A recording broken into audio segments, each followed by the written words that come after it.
Hello, attendees. Sorry, everybody. Everyone is here. It's like the Brady Bunch of infertility. Thank you so much for your patience.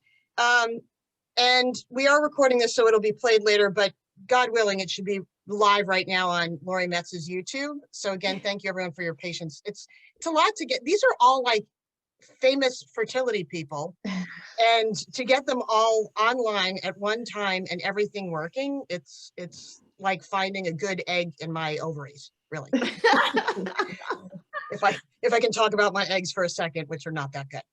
Okay, so just to get started, our goal is to improve health outcomes and normalize third-party reproduction by requesting these options are added to medical intake forms under family history. And we're definitely going to open up to a Q&A later on, but I wanted to first start with Lori Metz, LCSW, and she's a psychotherapist, author, and host of Life podcast, because this was an initiative that came basically from her experience of working with those who have built their families through donor conception. So Lori, to get started, can you walk us through what inspired you to create this initiative in the first place? Yeah, I'd love to. And I really have to take a minute to thank everybody for being here today, because all of you inspire me. And I am like honored. I have tears in my eyes as usual, just because you all came together. So thank you so much. And all of you have inspired me, quite frankly. So I work with people who are trying to conceive. I specialize in fertility. And everything I've ever done has come out of the work that I do with the people who I work with. And one of the things that come up with people who use third-party reproduction and adoption, I have found, is that when they go to the doctor, they very often are not asked and struggle when it's a young child with whether or not to talk to the doctor about whether or not the child was conceived through donor conception. Now, this is a little bit different for heterosexual couples than it is for the LGBTQ plus community. Because when you're coming from a heterosexual couple, it's assumed that it is biologically connected to both partners. But the more I spoke to people, the more relevant it seemed. And I had people in my support group really struggle with a child who was 5 years old, whether or not to tell the doctor. They hadn't told the child yet, who to share it with.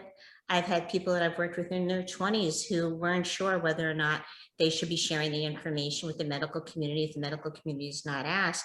I've worked with people in their 50s who have gone to the emergency room and forgot to mention that they were adopted, because it's not the forefront of their thought when they're going to the emergency room. And I think that part of this is really wonderful, because it means that maybe they're very comfortable with their conception. But to me, everybody feels, has the right to feel good about how they were conceived and how they were raised. And truly, these journeys are typically one of passion, perseverance, and love, because nobody goes into a fertility journey, or most people don't, thinking they're going to use third party if it's a heterosexual couple, or typically adoption, unless that's something that they've always wanted to do. So the reason why I wanted to start this was just because of these conversations. And, Jay, I had met you at Advocacy Day several years ago. Thank you, Barb. And I was there and I was talking about this idea. And when I mentioned it to people, even legislature, this light bulb moment went off. And I thought, I've really got to figure out how to pursue this. And I talked to Serena about it, and she was Dr. Chen, and she was always so positive about it, which I loved. And then I saw Camille online.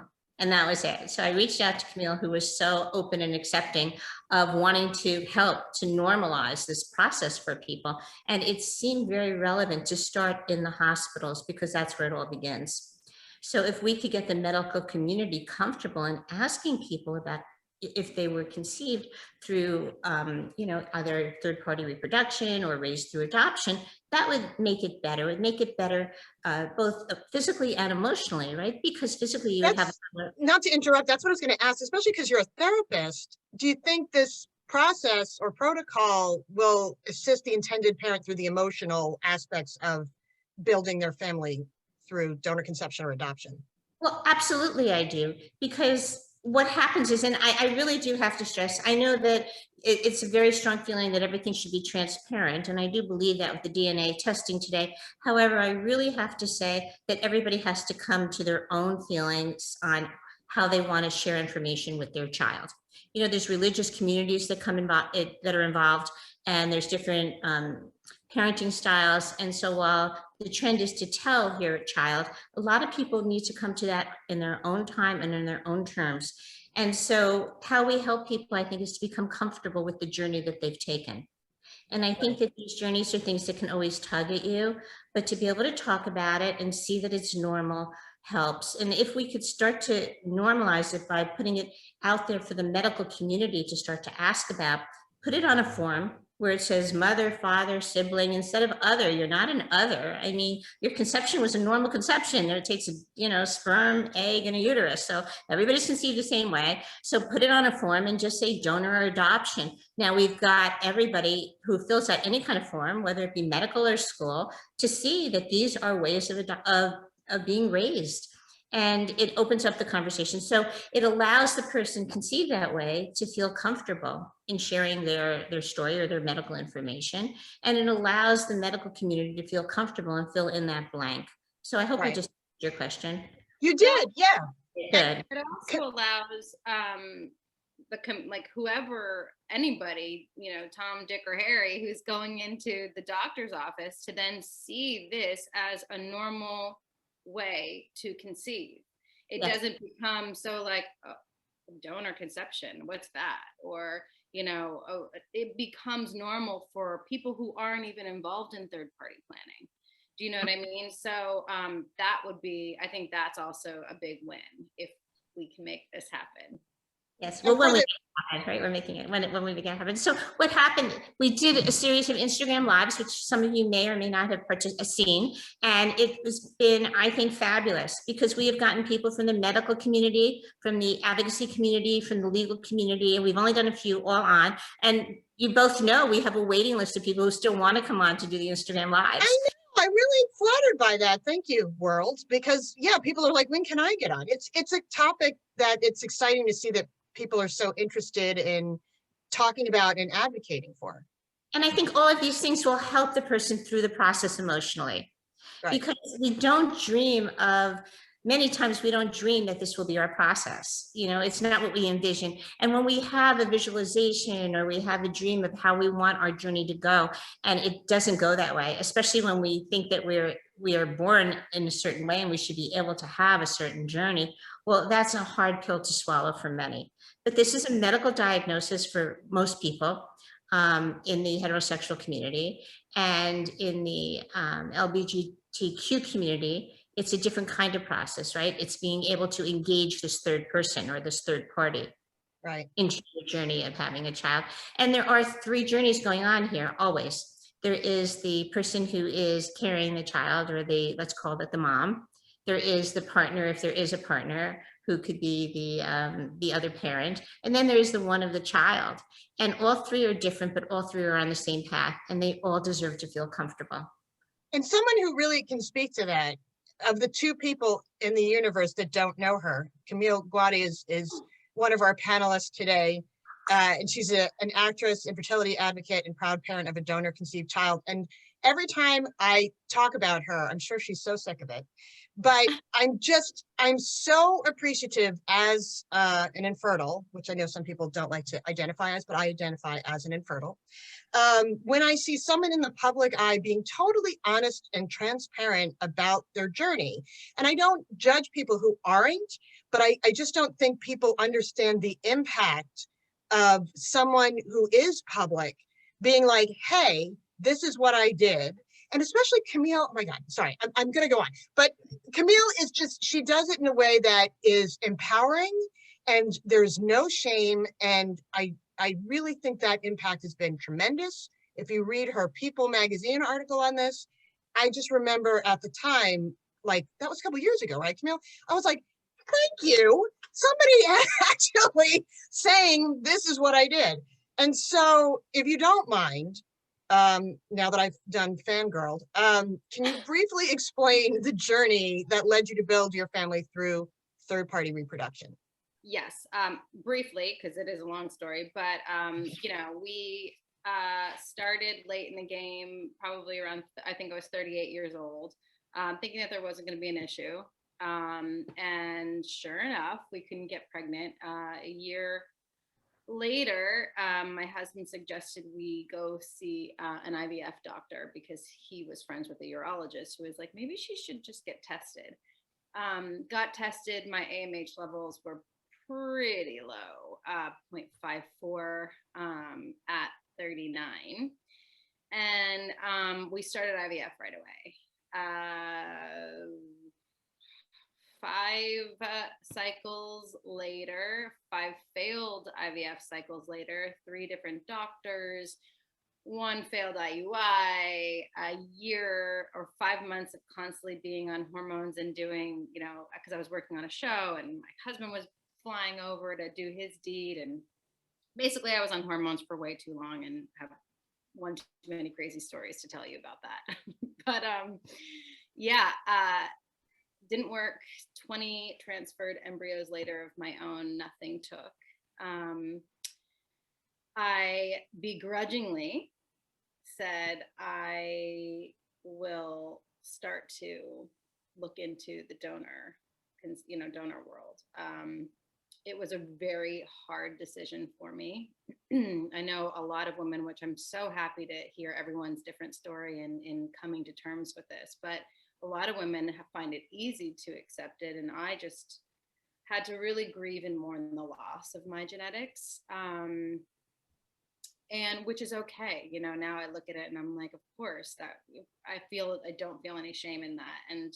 And then it's so funny because now I have a beautiful son via donor conception. And I just, if I had to do it all again, if I had to talk myself through it, I would just say, do it. What is taking you so long to make this decision? None of your fears are valid, but none of them come true.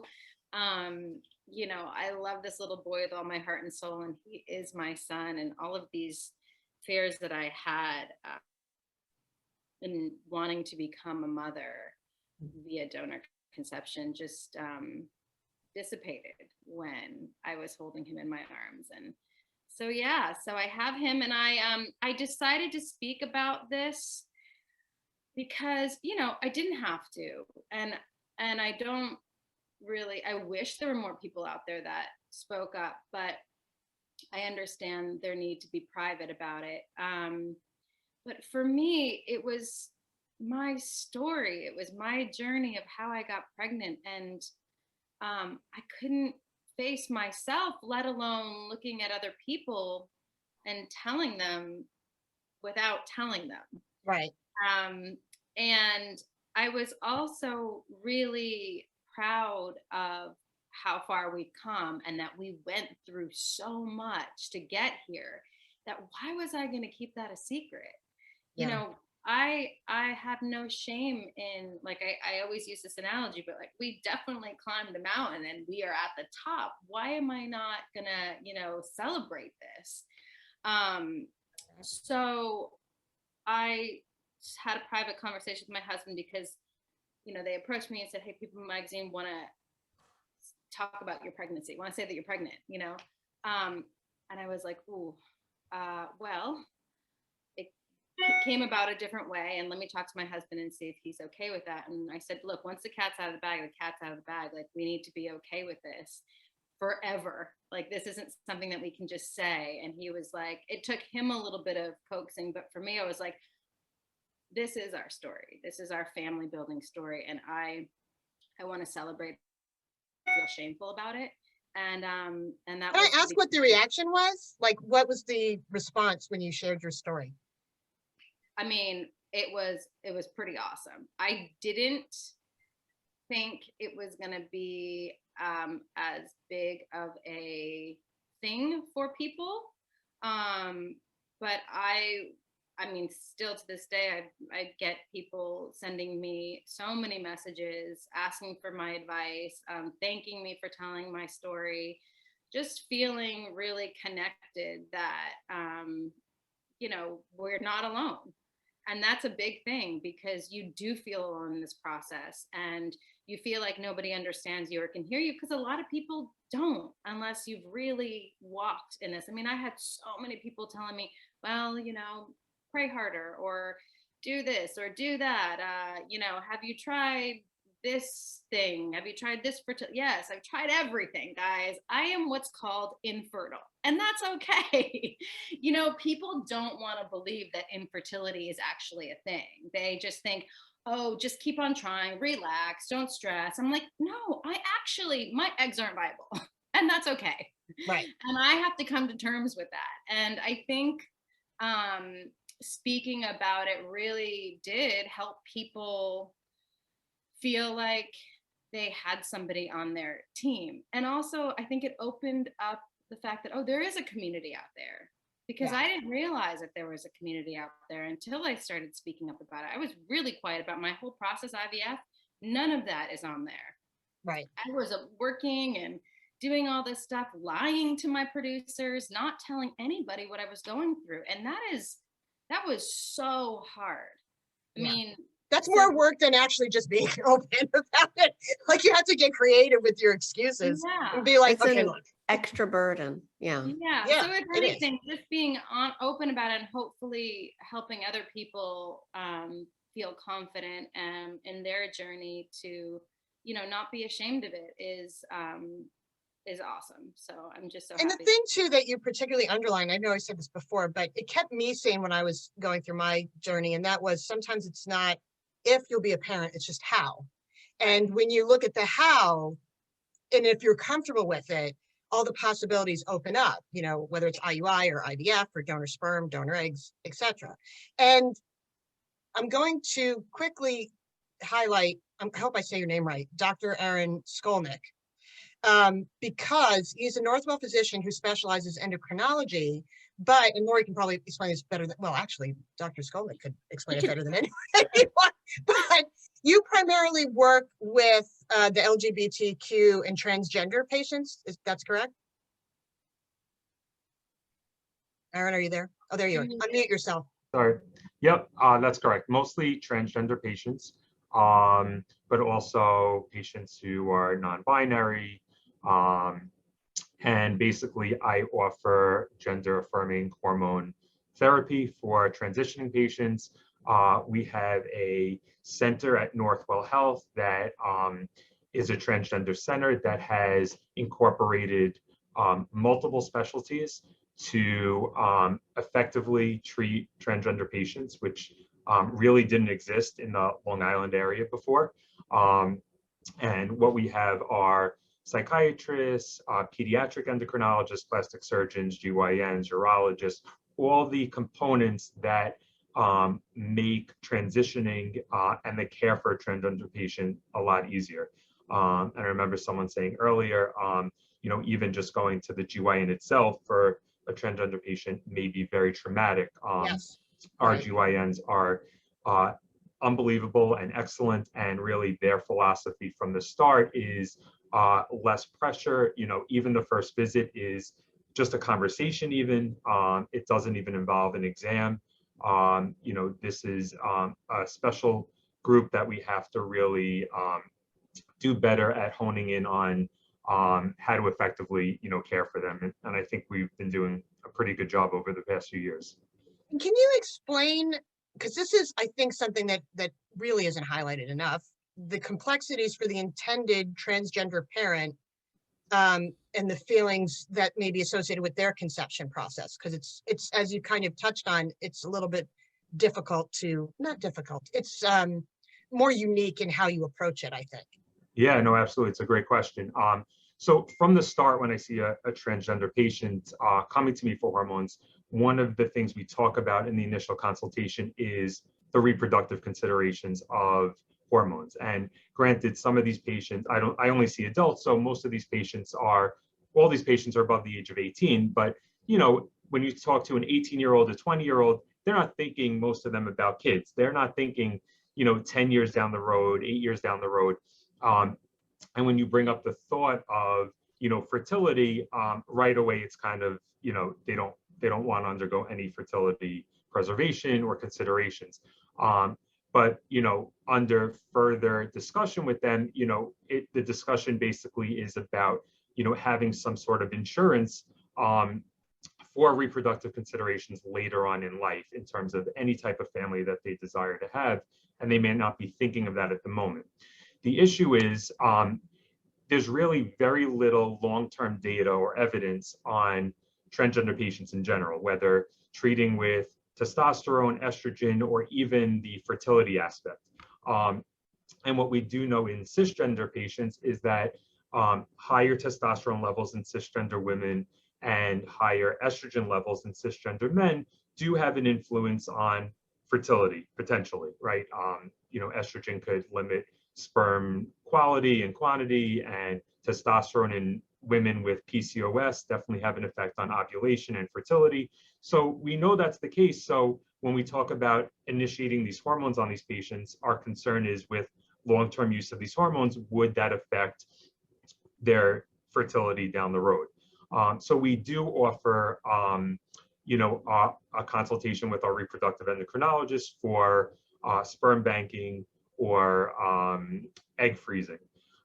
The issue that we run into, with a lot of these patients is just the mentality that they're not ready for this, but also the cost associated with it. Now, sperm banking is not really all that expensive, aside from the upfront costs of doing it and then the yearly, maintenance storage fees. But for egg freezing, there's a huge cost in the tens to $20,000 when all said and done. And that or more. brings up a good question. What is happening with the New York mandate? Because I know New Jersey just passed the egg freezing mandate 2020. And that does cover transgender male egg freezing. It's a mandate, so a lot of people are self-insured and not covered under the mandate. So it covers about maybe 50% of the population, but it still does Right. offer coverage. So that's a great point. So yeah, that's also part of our conversation is even though they may think it might be expensive, it doesn't hurt to see the reproductive endocrinologist and discuss what the options are. And they may be pleasantly surprised that some of this or all of this may actually be covered under government assistance or even under their healthcare policies that they may not be aware of. The other issue we run into a little bit is that patients wait a very long time to undergo the hormone transitioning. Either they've waited for psychiatric clearance or they've waited until they became 18 and they wanted it their entire lives. So they come to see me, they're so excited to start the hormones, and then I'm saying to them, well, maybe we should get the sperm banking taken care of before we start testosterone, estrogen, or maybe we should see the reproductive endocrinologist before we start the hormones to make sure that the quality and quantity of your eggs is, viable.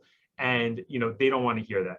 They came to me, they want to start the hormones as soon as possible. Anything to delay that, right away. So I really have to preface our conversation by saying, none of this is going to delay our hormone regimen. A lot of times I'll even send the prescriptions in so they know that they have it, that they could use it, and try to expedite an appointment for them. So, we try to work with them because I kind of know what the mentality is when they come to see me already.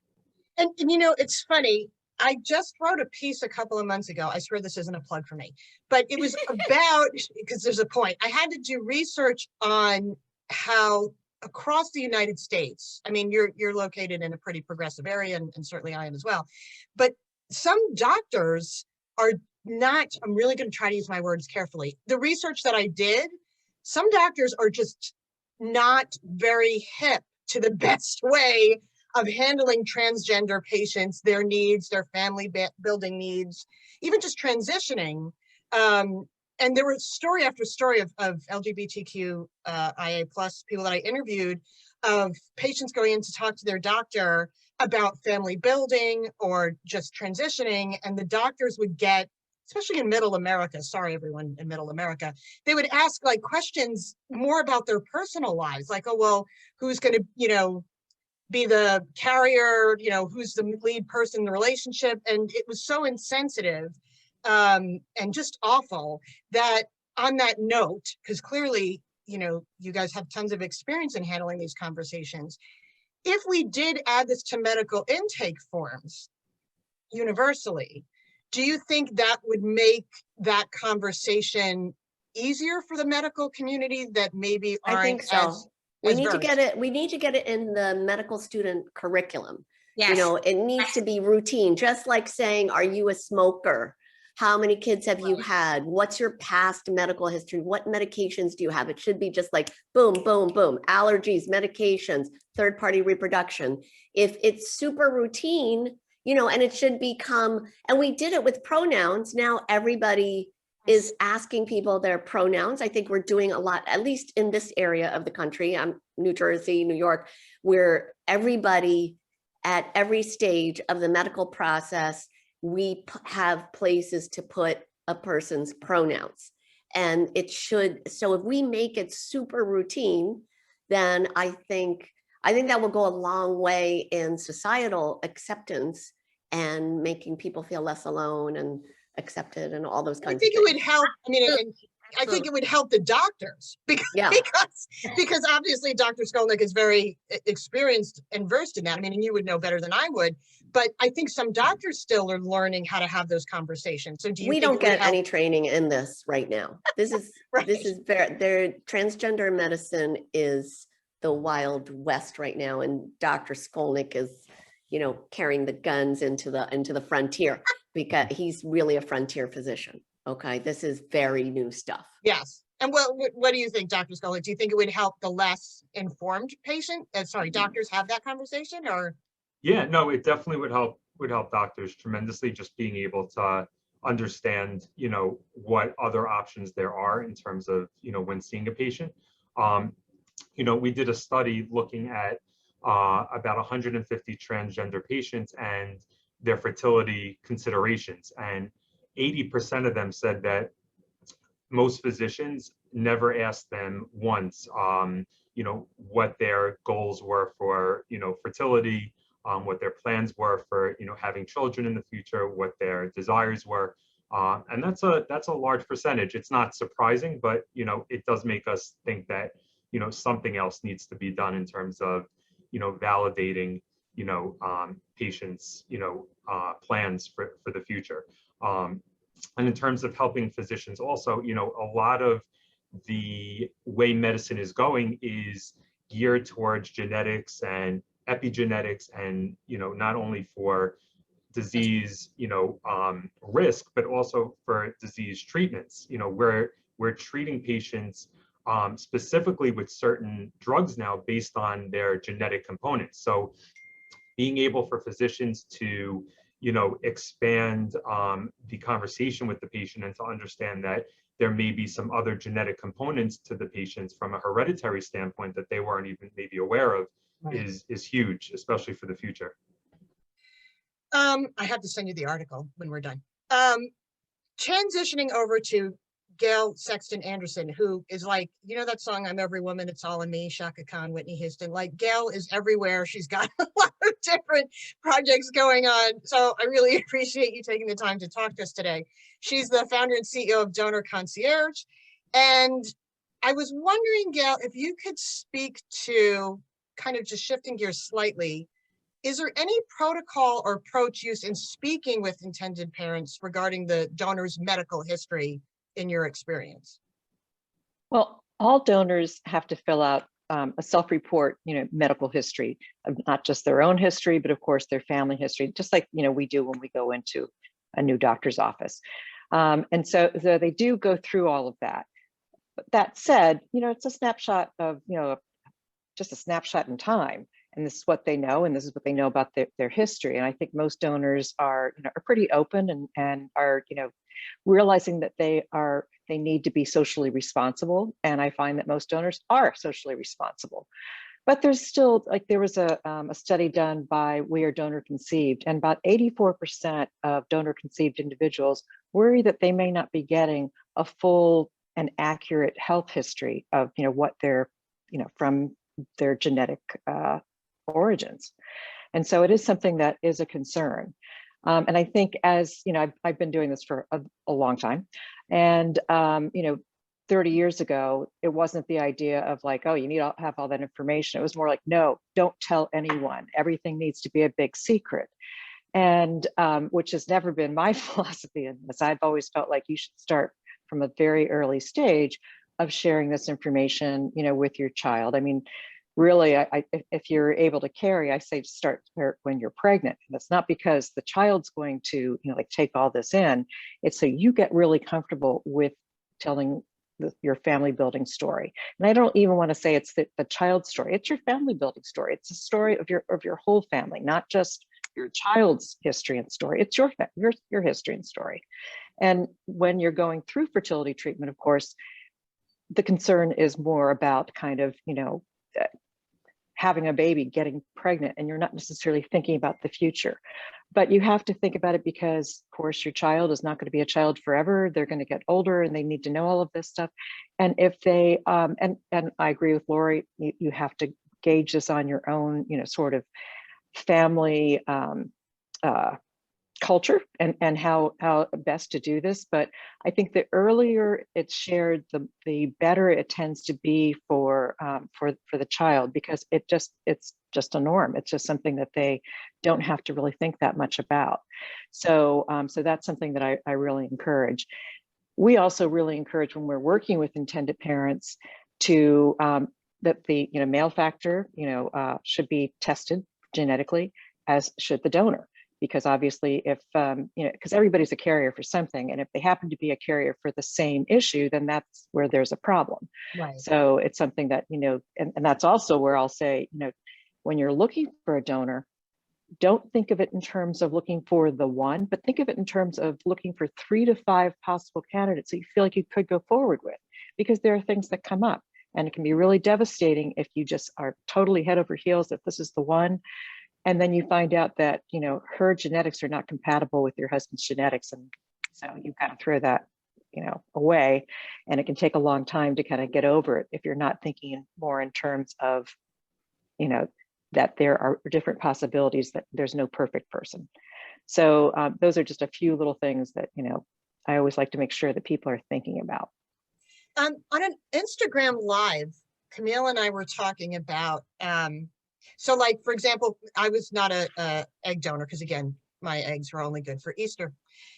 I got diagnosed with thyroid cancer, like when I was 41, 42. The only reason I share that is, if I were an egg donor, right? Do you think egg donors in similar situations would be willing to update the intended parents with their medical history, or do you think they wouldn't? Or I know if it were me, I would feel like I got to get in touch with these people, because I wouldn't have known about it until years after I donated my eggs. Exactly. Right.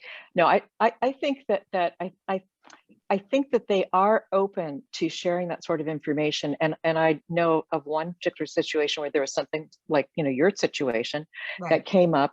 And something that can be done is they can set up something where it's identity 18, where they can, and sometimes you can, it doesn't necessarily have to be 18, but that's kind of how we identify it, that when the child's 18, they can get this information. But if you do this, you can have it set up in the contracts with the attorney and the donor, so that you can then, go back and say, hey, this came up. Can you, get in touch with the couple that I worked with and let them know that, I developed cancer, or my, parent developed some sort of issue that you didn't know about, so that they can be aware of that. I don't think we have an ideal situation for that yet. I don't think there's necessarily a really clear avenue for doing that. But I think as we become much more open and transparent, I think then that opens up more possibilities for there being an avenue for that information to be shared.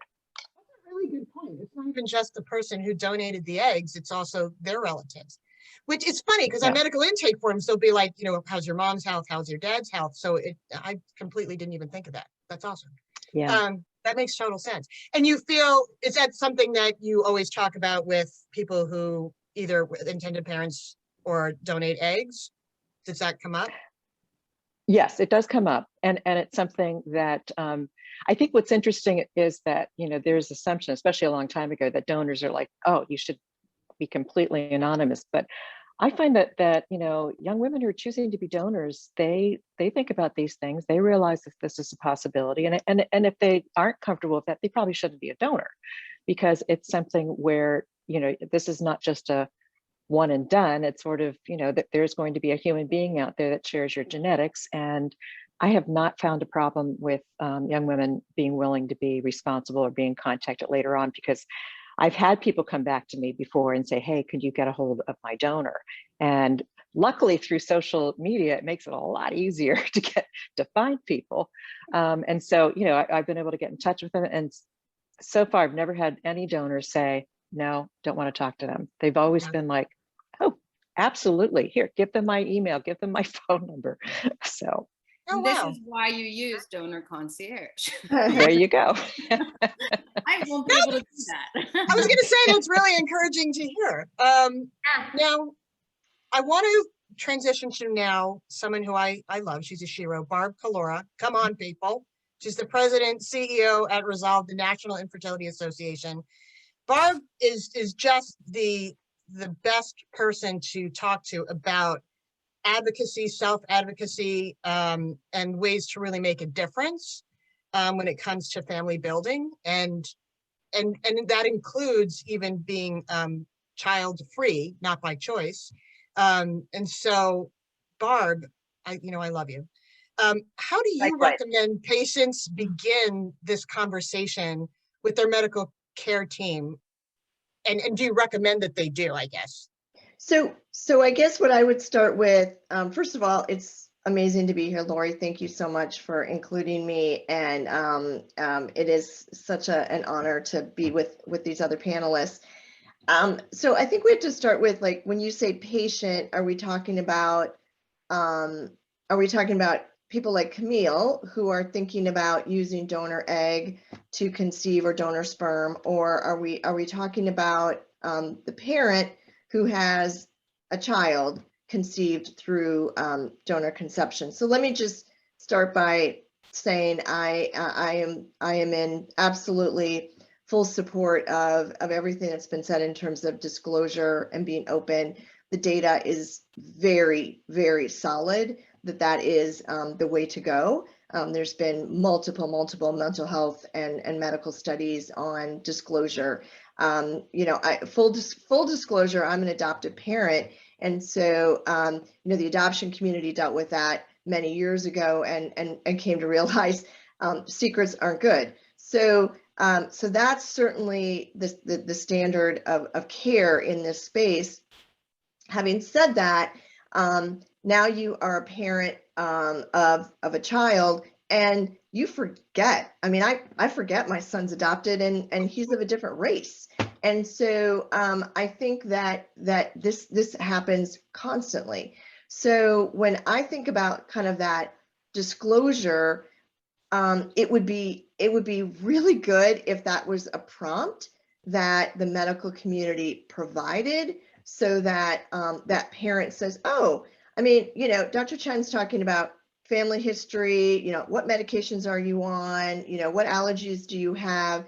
And honestly, you forget this other really important genetic question. Oh, yeah. So I think that there's, while you're saying, should it be brought up? I think absolutely. So from my perspective, we need to change the dynamic here, as Lori is suggesting, but it's a two-way street. So I think it needs to come from the medical community being proactive and asking that, and we'll talk about that in a minute, how to do that. But it also has to be the parent being aware enough and remembering, hey, this is something that I need to talk about and bring up. Yes. I always think of, there's this, how they talk about landlines versus cell phones. Should you have a landline? And someone once said the reason it's good to have a landline is in an emergency, sometimes you can't even remember your address. So if they're on a landline, it can trace it. I swear I have a point. But it's sort of like the same thing, that if you have a child that is either adopted or donor conceived, in an emergency, you may forget to actually say it or bring it up. That I think to have it on the medical form, it's like what you're saying, to be prompted to ask it, because as you said, it wasn't necessarily an emergency, but sometimes you even forget. Yeah, and I'll tell you, you talk about advocacy. It's all about sharing your story. It's all about using your voice. It doesn't matter who you are or what the issue is. If you want to see change happen, you have to raise your voice. It's very difficult to make change happen if people don't talk about it. So if every single parent who used donor conception never talked about it, there'd be, you know, Lori and I and you on this panel, and we would get zero done. So having somebody like Camille right away say, I'm talking about this, I'm going on People Magazine. I mean, for somebody like me who that's what we try and inspire people to do, thank you. Thank you for being brave and doing that, because that's what we need to make real change happen. And it's something I was going to ask you is, what do you think is the best way someone can advocate for themselves on this issue? And I know that's a really absolutely complicated question, because there are various ways to advocate, but in your experience, and it isn't just one, I don't think it's one path, but you would know better than I would. What are some things that you would recommend to a parent of an adopted or donor conceived child to advocate for themselves on this issue? So I think you have to start with using your voice and using, you know, I always look at things as where's your spheres of influence, and start with the closest spheres of influence that you have. You know, you're not going to write a letter to, you know, the president of some medical society and expect that to make a difference, although it might. But what about sharing it with the medical team that you're working with, the pediatricians? Maybe you're at a general practitioner's office. Maybe it's an OBGYN that you're working with because you're pregnant. There are people in your life that you can influence. And if pediatricians, for example, start hearing on a regular basis from their patients and their patients' parents that this is a problem and this needs to be fixed, then that trick, I always love starting at the bottom and going up. You know, that starts advocating by medical professionals to their medical societies and saying, hey, this is a problem that I'm hearing on a consistent basis from my patients that I see. And then the medical societies, what do? They care about what their members are telling them. They care about the needs of their field. And then they know how to get these things done. The world today is run by electronic medical records. How do we influence that? Well, it's medical societies that influence how electronic medical records are handled and what is included in those. So let's, in my opinion, look at a kind of a bottom-up approach. For people like me and others who are already in leadership with patient advocacy organizations or medical societies, we can start elevating this issue within our field, the American Medical Association, as well as a lot of these medical specialties. And let's make this something that they care about. If we care about it, they care about it. I don't, because I do a lot of legislative work, I don't see this happening via legislation. I could be completely wrong on that. Yeah. But I would start by focusing on your spheres of influence. And, you know, how many times are you taking your child to the pediatrician? Maybe it's just once a year. Make it a point of bringing this up and saying, hey, I'm really frustrated by this process, and here's why. And that's going to matter, and that's going to resonate as it works its way through these medical specialties from patients. I think that's fantastic advice. Just Jay, can I add to that? Yes, please. So I went to my GP, who is very old, by the way, and this is why I think it's actually it could be a generational thing. I hope they're not watching. I was just thinking the same thing. I don't think he is. I don't think he is. But no, He probably doesn't even know how to work Zoom. Go ahead. I mean, probably not. But he flat out to my face said, well, what does it matter, really? Can't you just fill in your, you know, when it says mother history, can't you just fill in your information? Like, does it really bother you that much? Yes. I mean, can't you? And I was like, and the nurses were full on 100% behind, and we're like, send me the petition, do this. But he just, such an old school approach to it, like, it's going to be, don't even try. This is something that's not going to change. Well, here's the good news. You had years of infertility and people saying really bizarre things to you. So you were probably really prepared for that insensitive comment. Yeah. Yeah, and I'm like seeing that, knowing, I said there probably is going to be some pushback. I think maybe, I mean, I'm not going to put everybody in the same category, but yeah, there are people that just don't want the hassle of changing these forms that just exist, right? But then I think you'll get people that understand and start to see more of this. The more we talk about it, like you said, the more there will be people out there being like, yeah, this is kind of a problem. I wish there were more places for me to put down history for my story. Right. That's a perfect lead in actually to Dr. Serena Chen, who's the director of reproductive medicine at IRMS. She does not sleep.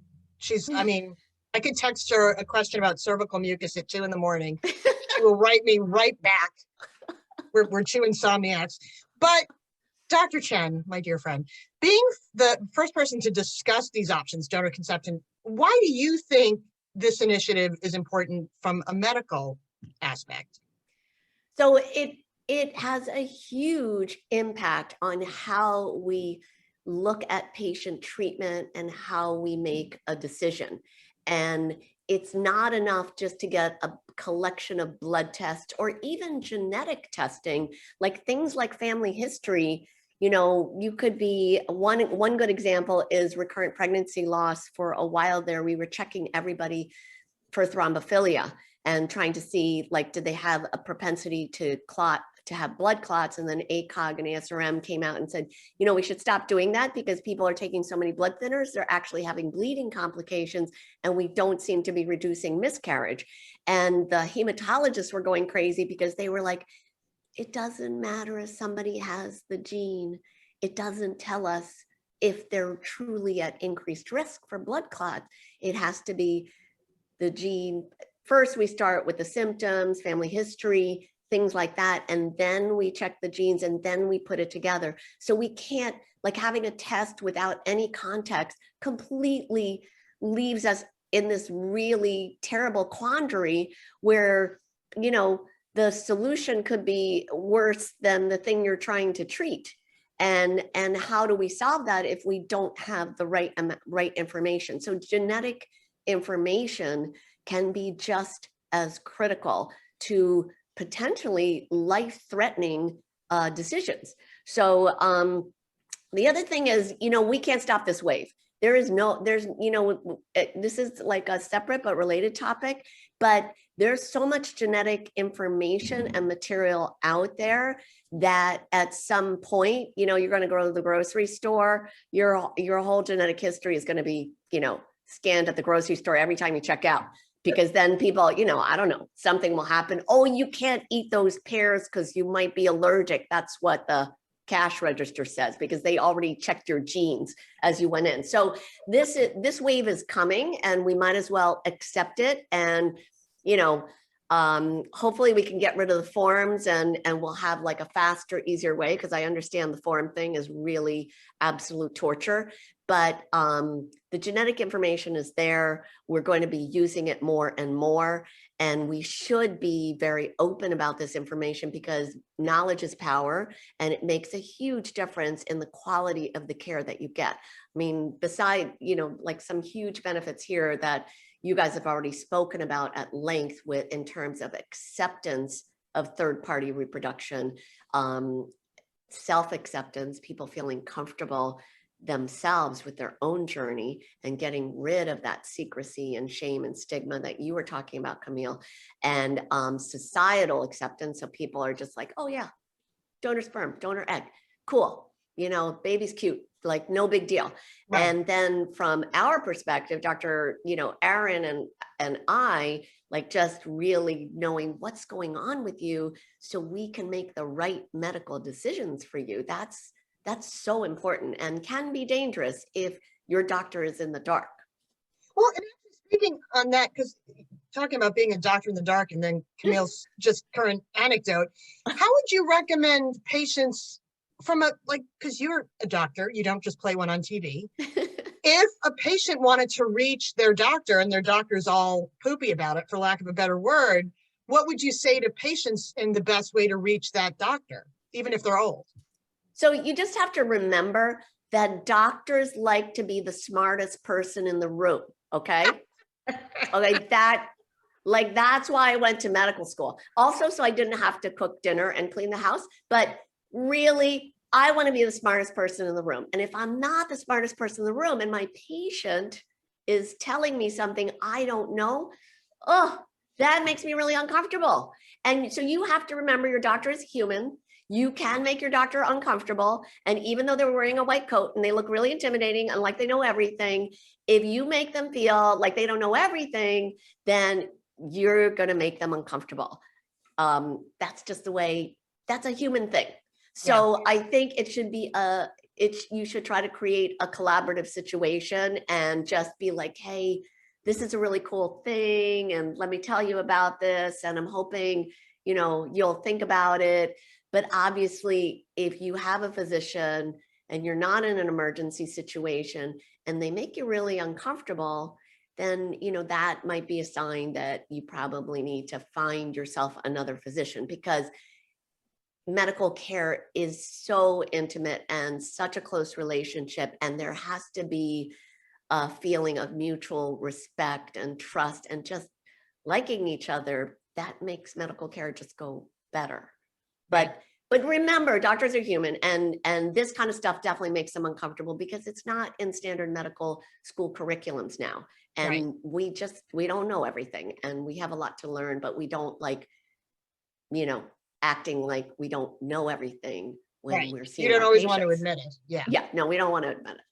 Now, attendees, you are more than welcome to ask questions. If you want to, there's a Q&A where you can put in any questions. But for now, I'm going to just quickly hand it over to Lori, because Lori said she had some possible questions. Lori, tell me if I'm getting this wrong. To ask some of the panelists, as we're just waiting to see if any of the... I think almost everybody on the panel probably knows I always have questions. But and I'll be looking at the Q&A attendees if you have any questions. Okay, no, that's great. And, you know, thank you all again so much. But I think each one of you raised things that I would love to expand on just a little bit. Barb, I love that you said to like impact the your sphere of influence, like who's around you that you could talk to. Yeah. And I know that Resolve was kind of built that way, and you're such an inspiration to me. I always say that, and I always think, oh, maybe I shouldn't say it as much as I do. But the work that you do is so phenomenal. What you've done is so incredible. So I always look to you to see what you're doing next and take your advice so wholeheartedly. And, you know, one of the things we want to do is encourage people to be able to talk to their doctor, similar to what Dr. Chen was just saying. So when people are feeling a little uncomfortable and insecure, about how to say it, do you have any advice or how you approach people in terms of trying to give them that confidence to say it's okay to tell your doctor to ask this question? That's a great question, because as you know, for our Federal Advocacy Day, like that many of you participated in just a month or so ago, we had people sharing the most intimate personal stories with our U.S. senators and congressmen and women. So that's what we do. It really just starts with sharing your own story and sharing the importance of this particular issue to you, and why. And we always say, why does this matter? And think that's of it so important. That's like the most important question, I think, is why does it matter? And I also just want to say too, to Dr. Chen's point, think of the doctor as a potential gateway to change.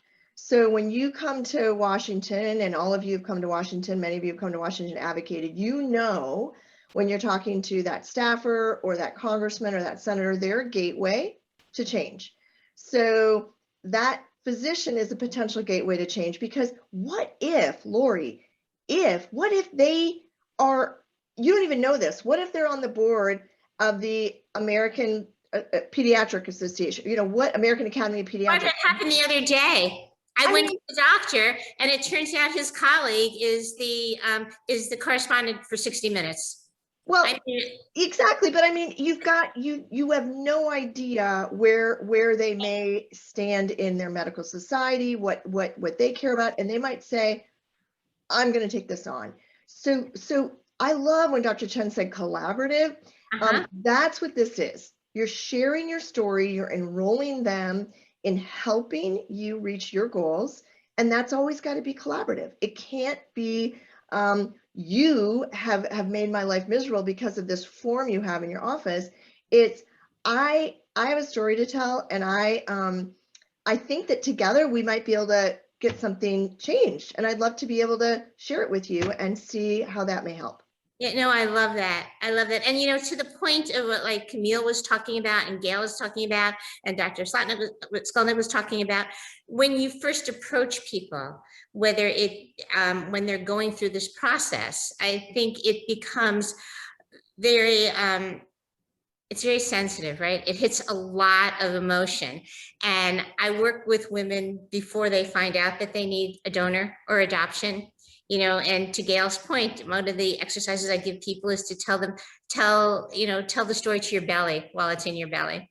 Or if it's an adopted child, tell the story, you know, to yourself about your journey. Or if it's a surrogate, tell the story of the surrogate, but start telling that story while you're expecting, so that you become comfortable with it.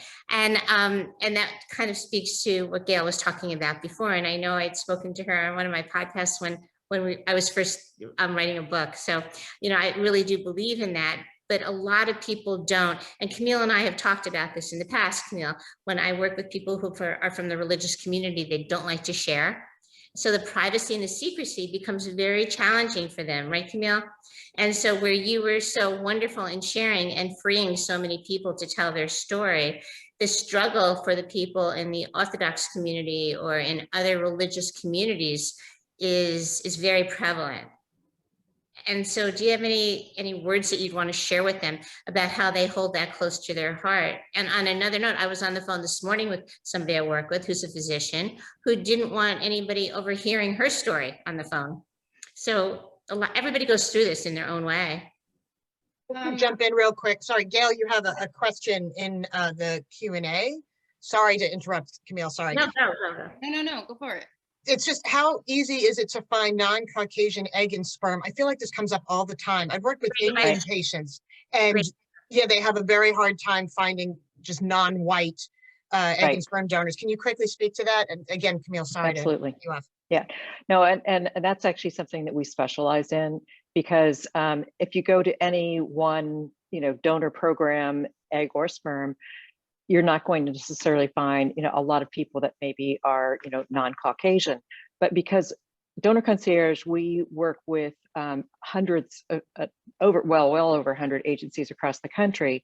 We can help people to kind of, you know, collate or pull together people who would be of different ethnic backgrounds to help them find someone who shares their ethnic background. I've heard in the past also that the marketing has shifted. So the marketing used to be towards blonde hair and blue eyes, and now the marketing and trying to engage people of other races and other nationalities and what have you has shifted, so that we're trying that organizations that are of sperm banks and of egg banks are now trying to engage that population. You know, I think that that's somewhat true, but I think it's always been a challenge to find donors, because, you know, I've been in this for 25 years, and 25 years ago, we were having a hard time finding, you know, Asian donors, African-American donors. It is more of a challenge. And that's part of the reason I started Donor Concierge, is because there's no one place that's going to have, you know, the ideal donor for every person. And so, but, you know, definitely there are more and more people who are looking for people who are of, you know, Chinese or Indian or Ethiopian, you know, a variety of different backgrounds. Are there more questions? Because I feel really strongly that people should not feel like they have to compromise to like choose someone who does not share their ethnic background to be able to create their family. Right. There's no other questions, I think, at this time. So just to be mindful of everyone's time, do you want to ask some final questions as we begin to wrap up? if you don't mind, just to Dr. Chen, who's always like, I can't, such a superstar in my life, I can't even begin, Dr. Chen. So Dr. Chen, we've talked about this numerous times, you and I, this initiative, and how we wanted to start in the medical schools and get people comfortable talking about it. And you were talking about how doctors like to know everything. And when you make them a little uncomfortable, maybe they'll rise to the occasion and say, let me have that light bulb go off. And we had the pleasure of talking to, or I had the pleasure initially of talking to Dr. Tia Jackson Bay, who said that she's going to start to try and have this change in the medical record in her facility, which is great. How do we, or do you have any suggestions on how to motivate the medical community to just have the initiative to say, hey, we forgot to put this on our medical intake form. Let's add it. So I think, I have been really impressed with the power of social media in our field to drive change and to raise awareness and as a tool for advocacy and education. And I know during the pandemic, I've had the pleasure of connecting with people kind of all over the country, because I guess everybody's at home. So they're like, well, we might as well be on Zoom. And there are so many phenomenal medical students out there that are active on social media and trying to advocate for better healthcare. And I've been very impressed with the younger generation's openness to listening to patient voices and including patients in care, in the journey. That is definitely not how I was trained. I was definitely trained to be like, you're the patient, I'm the doctor, you keep quiet, I do all the talking and I make all the decisions. And the patient is supposed to just be like, yes, doctor, yes, doctor. And I think that we know now there's tremendous amount of data how patient engagement and involvement in their own care makes a huge positive effect on the outcomes in cancer, in all kinds of fields, and definitely in reproductive medicine.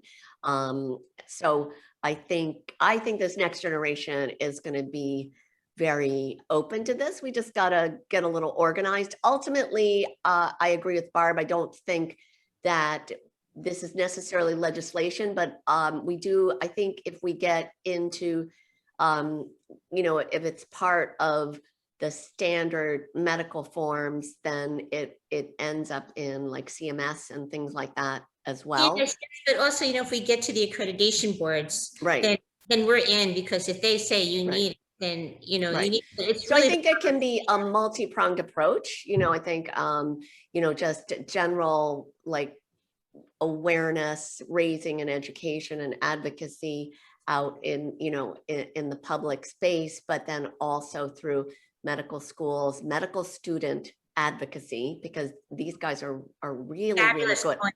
Yeah, they're really really good at this. And medical school curriculums, the medical students are often far ahead of their medical schools with stuff like this. We can probably get the medical students to advocate for this in their curriculums to their medical schools rather than the other way around. It's very interesting. I think that speaks again to what Barb said, that really works from the ground up. Yeah, no, I think that's a fabulous point. I had one more question or one more point I just wanted to raise, if that's okay. Do we have one more minute? We do. I just want to let you know, Barb had to go because she had another webinar to educate the masses on family building. So yeah, just one more question, then we should probably wrap up. This is for Aren. Aren, I just wanted to ask you a question. When you're working with the community, the transgender community, and you have somebody who's, and I can understand, you're 18 years old, you so want to start this process, and fertility is the last thing that you want to think about. But when you do have people start to recognize that fertility is something they want to think about down the road and parent, how do transgender parents deal with or cope with or communicate to their children their path to parenthood and the child's journey? Yeah, so we actually don't know all that much, Yeah. I don't have a lot of patients who have, undergone fertility for either donor egg or donor sperm, or nonetheless, part of it's on me. I haven't really asked them how they've communicated that to their children. It definitely should be kind of a part of it, and we should be asking a little bit more, but typically, we're not even asking, the minimal information, never mind like how they're communicating that to their children. So it's really hard to say, and there's really no data or evidence, in the literature about this in transgender patients, which would be interesting to look at as well. So it's like what Dr. Chen said, you're really in the Wild West right now, kind of just putting down the groundwork. Yeah, definitely. Yeah. Well, thank you for doing that. Thank you. So I just- have worked with some at least two transgender women to create families, and for one, the mother recommended to her child before transitioning that she store sperm and plan for that, but though I have to say I'm not quite sure how they explained it, but I think it's one of those things that if you are a person that is transgender, this is going to be something that they're probably going to be transparent about with their family. And so it's something where it would be a natural part of the conversation as they, just talk about how their family was formed. So I think it's something that it would become a natural part. Can be like another couple that I worked with, because of their cultural background, they probably were not going to be sharing, one, that there was a transition or how the children, came to be. But, I think that is something that if one is transgender, particularly here in the US, they're probably going to be much more open. So. Yeah, it's a good point. I mean, I definitely feel like it just adds a whole nother level of complexity, especially with the transgender population, because for children to understand, to cisgender, people, using donor to conceive is one thing, but then to have two transgender patients, it's as a physician, it's sometimes hard to follow, who was the sperm donor who carried the child, and then, if the transitioning was as successful as they usually are, you don't really misgender these patients. You don't know really what their biological sex was. So, it's very, very confusing even when you do, involve yourself in this world. And as a child or even adolescents, I don't even know if they would fully understand like the components of how this happened. It's very complex. I think that's the beauty of all of these journeys. I think the beauty of all these journeys is that everybody's raised with love. And when you have a child on any of these journeys, it's out of this passion and perseverance to have this family. And so that's what I think prevails in the end. And that's just where I always go with this when it comes That's to a nice button to end on. I mean, who doesn't want to end with a lovely family building positive message? Certainly, I would never stand in the way of that. So I just want to thank everyone for attending. We do have a petition right now that's on change.org, and it's literally called Normalizing Third-Party Family Building.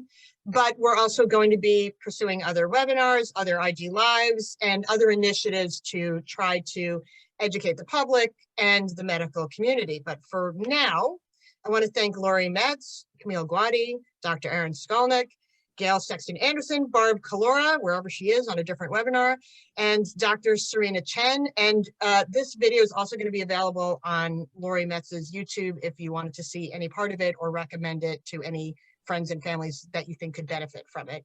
So with that, thank you, everybody. I really appreciate it. Some beautiful messages, Lori, for you in the comments there.